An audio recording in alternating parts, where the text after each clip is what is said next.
বিএনপির ভারপ্রাপ্ত আহ্বায়ক। আমার নাম হারুনুর রশিদ খোকা। আমরা অধীর আগ্রহে আছি। আমাদের পার্টির ভারপ্রাপ্ত চেয়ারম্যান দেশনায়ক তারেক রহমান সুদীর্ঘ 17 বছর পরে নির্বাসন জীবন ছেড়ে আজকে আমাদের মাঝে আসছেন। আমাদের যে কি অনুভূতি, সেই অনুভূতি ভাষায় প্রকাশ করার মতো না। তারপরও আমরা বলতে চাই, আমরা অধীর আগ্রহে তারেক রহমান সাহেবকে তুরাগ থানা বিএনপির পক্ষ থেকে বরণ করার জন্য আমরা এখানে একদম ফজর নামাজ পড়ে এখানে আমরা এসেছি এবং লাখো জনতার ভিড়ে আজকে তারেক রহমানের জন্য সারা বাংলাদেশ থেকে লক্ষ লক্ষ মানুষ এসে এখানে সমবেত হবেন।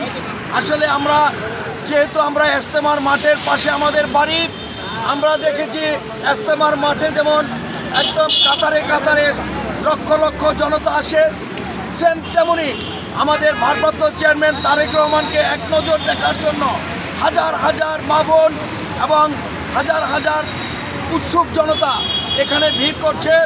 আমরা তাই অত্যন্ত শান্তি শৃঙ্খলাভাবে আমরা যাতে এখানে থাকি, আমরা এখানে প্রশাসনের সাথে কাঁধে কাঁধ মিলিয়ে প্রশাসনকে আমরা সাহায্য করতে চাই এবং যাতে করে কোনো অপ্রীতিকর ঘটনা না ঘটে সেজন্য আমরা সজাগ দৃষ্টি রাখছি।